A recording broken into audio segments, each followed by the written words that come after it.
जो secular party है, जो अपने आप को मनगढ़ंत बात बोलती है कि हम सेकुलर हैं, आप हमें बताइए। और जो सेकुलर के अंदर मुस्लिम है, जो गद्दार है मुस्लिम का, जो मुस्लिम का रहनुमा बनना चाहता है, उससे मेरा एक सवाल है। हल्द्वानी में जो घटना हुई है उसको लेकर के, या फिर मुस्लिम के ऊपर जो गोली चल गया बिहार के अंदर उसको लेकर के, या किसी बात को लेकर के एक भी सेकुलर पार्टी हो, या फिर जो मुस्लिम गद्दार बैठा हुआ है सेकुलर पार्टी बन करके मैं मुस्लिम का रहनुमा बना हुआ है, आप बताइए कितना सवाल किया है अभी तक में? कितना बार सवाल किया है कि ये गलत हो रहा है? किसी भी पार्टी के आदमी को गोली मारा गया हो, था तो वो मुस्लिम। अगर सेकुलर है तो फिर आवाज़ उठानी चाहिए, अब किसी भी पार्टी से हो, मगर नहीं। तो फिर क्या चीज़ के तुम सेकुलर हो? एक बार भी कोई भी नेता कोई बोला हो, एक भी कोई प्रेस कॉन्फ्रेंस किया हो, एक भी दुख जाहिर किया हो, चाहे वो राहुल गांधी हो, चाहे वो इमरान प्रतापगढ़ हो, या फिर इमरान मसूद के जैसा गद्दार बैठा हुआ हो, बहुत लाइन लगा हुआ है। ये सब अपने आप को, अपनी कुर्सी को ठीक करने के लिए। बीजेपी में भी मुस्लिम सब है, शहनवाज हुसैन क्या है? मुस्लिम है। ठीक उसी तरीके से इमरान प्रतापगढ़ क्या है? वो भी मुस्लिम है। सेम पोजीशन है, बस पार्टी में तुमको रहना है, बस बोलना वाला कुछ नहीं है तुमको। मेरे लिए तो दोनों बराबर है। तो आप अगर सोच रहे कि कांग्रेस अगर जीत जाएगी, वो कांग्रेस को वोट करने से मेरा भला होगा, तो ये हमारी और आपकी बेवकूफ़ी है।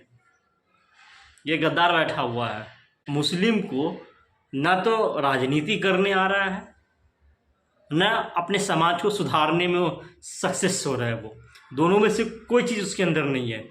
राजनीति भी कर रहा है, उसमें भी मुंह बंद करके बैठा हुआ है। अरे तुमको राजनीति करना तो तुम चले जाओ ना, कम से कम तुम्हारा घर, तुम तो बच जाओगे। बीजेपी में घुस जाओ ना तुम जा करके, कम से कम तुम और तुम्हारा जो मोहल्ला है वो तो बचेगा ना। तो भी कांग्रेस में भी रहोगे तो जी करोगे, उसके बाद वो बीजेपी में चले जाओगे तो जी करोगे।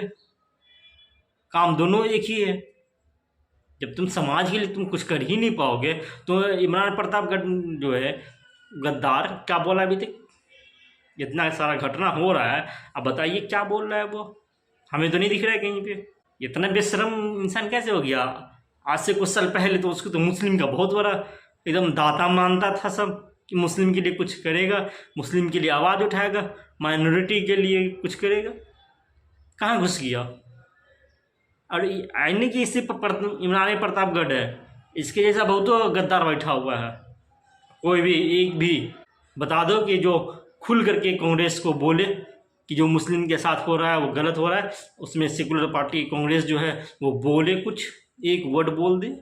नहीं बोलेगा। उसको तो वोट मिल रहा है, क्यों बोलेगा तुम्हारे लिए? मुस्लिम के लिए कोई भी क्यों बोलेगा? बात ये है, उसको जो चाहिए वोट, उसको जितना चाहिए, तुम तो वो हो उसके वोट बैंक, क्यों बोलेगा तुम्हारे लिए? और जो तुम्हारे लिए बोलेगा, जो तुम्हारे लिए खड़ा रहेगा, जो तुम्हारे 3 तलाक पे बात करेगा, जो तुम्हारा यूसीसी पे बात करेगा, वो तो भैया दलाल हो गया। मतलब अपने आदमी की इज्जत खुद भी कोई नहीं करना चाहता है, ये सच्चाई है। अगर आपके अपने घर में कोई डॉक्टर इंजीनियर है तो उसकी इज्जत नहीं करेगा, और बाहर में जो डॉक्टर इंजीनियर रहेगा ना उसकी बहुत इज्जत होती है।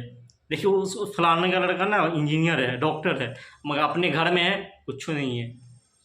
घर की मुर्गी दाल बराबर होती है। ठीक उसी तरीके से जो मेरी आवाज़ उठा रहा है तो वो दलाल हो गया। और जो सेकुलर का चोला पहन के कांग्रेस में जाके बैठा हुआ है और उसका दामन थामे हुआ है, तो मेरे लिए कांग्रेस अच्छी है। कांग्रेस करेगा मेरे लिए। अरे कुछ नहीं करेगा, घंटा करेगा तुम्हारे लिए। वक्त है, संभाल जाओ। हर एक मुस्लिम को बोल रहे हैं कांग्रेस तुम्हें कुछ नहीं देगा। वो कहते हैं ना एक सिक्का के 2 पहलू हैं, हमें लगता है एक ही सिक्का पे दोनों हैं। हम तो बीजेपी को भी वही देखते हैं, कांग्रेस को भी वही देखते हैं, एक ही सिक्का पे दोनों हैं। कोई बी टीम है, कोई ए टीम भी नहीं है, कुछ नहीं है, एक ही सिक्का पे दोनों है। अगर हेड आ गया तो दोनों हेड ही है, और टेन है तो दोनों टेन ही है।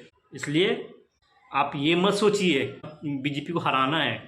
हम बीजेपी को हरा करके मेरी बाप की जिम्मेदारी बनती है। बीजेपी को हराना मेरे बाप की जिम्मेदारी है। 80% वाला अपनी मर्जी से वोट करे, या 20% वाला टारगेट करके वोट करें। हम क्यों टारगेट करके किसी को वोट करेंगे? हम लाख बार बता रहे हैं, टारगेट बिल्कुल करके किसी को वोट मत करिए, अपना वोट करिए, अपने हिसाब से वोट करिए।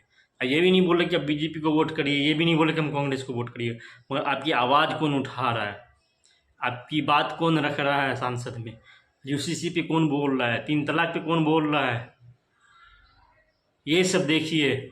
अगर ऐसा रहता, अगर कांग्रेस अगर अच्छी पार्टी रहती, फिर आरक्षण मुस्लिम को मिलता कि नहीं मिलता? आज क्यों मुस्लिम को आरक्षण से हटा दिया, बाहर कर दिया? जब देख रहे हैं कि मुस्लिम नहीं है, उतना एजुकेशन नहीं है इसके पास, तो क्यों हटाया गया? अगर बहुत मुस्लिम के हमदर्द है कांग्रेस पार्टी, तो आप हमको बताइए मुस्लिम का जो आरक्षण था वो क्यों हटा दिया गया? अगर आरक्षण आता तो कम से कम 2-4 घर, 2-4 आदमी तो रहता कहीं पे, मगर सबको तो दिल दिमाग में बैठा दिया कि भैया जो कर रहा है सो बीजेपी ही कर रहा है। भैया मेरे लिए जितनी बीजेपी जैसी है सेम वैसा ही हमें कांग्रेस भी लगती है। बस चुनना हमें है कि हम किस पार्टी को चुन रहे हैं, मेरी आवाज़ कौन उठा रहा है। आप लोग इतना समझदार हैं, समझते हैं कि हमें क्या चुनना है, हमें किस चीज़ की ज़रूरत है, कौन आदमी मेरे साथ खड़ा हुआ है, कौन आदमी मेरे खिलाफ खड़ा हुआ है। आप लोग अगर नए हैं मेरे चैनल पे, सब्सक्राइब कर दीजिए।